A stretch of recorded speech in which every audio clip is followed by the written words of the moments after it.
নামাজের কতটুকু আগ দিয়ে যাওয়া যাবে, অর্থাৎ নামাজি ব্যক্তির কতটুকু সামনে দিয়ে যাওয়া যাবে, এটা হলো প্রশ্ন। খুব দরকারি একটা প্রশ্ন।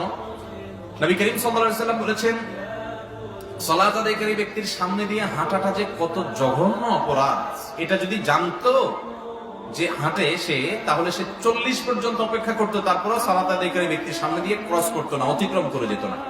এই জন্য সালাত আদায়কারী ব্যক্তির সামনে দিয়ে হাঁটতে হলে হয় তার সামনে একটা সূত্রা লাঠি বা পিলার কিছু দিয়ে না হাঁটবে, তার বাইরে দিয়ে, এরিয়ার বাইরে দিয়ে হাঁটা যাবে।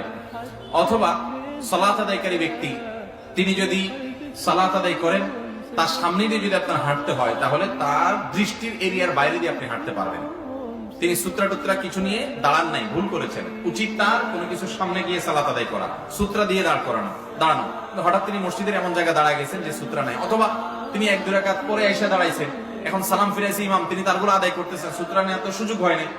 অতএব এরকম অবস্থায় তার সামনে দিয়ে আপনি হাঁটা চলা করা দরকার, আপনার জরুরি ভিত্তিতে ক্রস করে আরেক পাশে যাওয়া দরকার। যদি এরকম হয়, তাহলে সেক্ষেত্রে যিনি সালাত আদায় করছেন তার দৃষ্টি, সাধারণত একটা মানুষ নামাজের সময় তার চোখ কতটুকু যায়, এক কাতার পরে আরো 1-2 কাতার, এর বাইরের এরিয়া দিয়ে আপনি হাঁটাচলা করতে পারবেন, যাতে করে তার ডিস্টার্ব না হয়। কারণ এখানে হাঁটাটা নিষিদ্ধ এই জন্য যে সালাত আদায়কারী ব্যক্তির মনোযোগ নষ্ট হবে।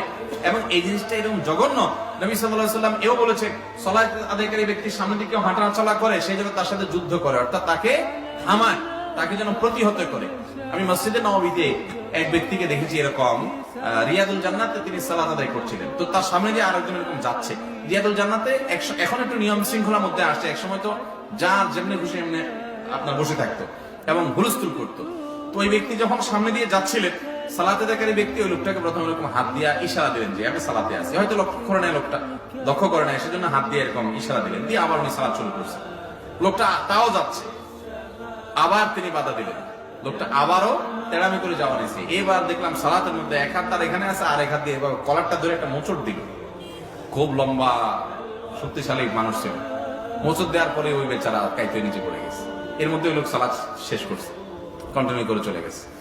তো সালাত আদায়কারী ব্যক্তির সামনে দিয়ে কেউ যাওয়া, এটা খুব জঘন্য অপরাধ, আমরা অনেকে যাই না। কিন্তু যিনি নামাজ পড়বেন তার দায়িত্ব হলো কোনো কিছুর সামনে দাঁড়ানো।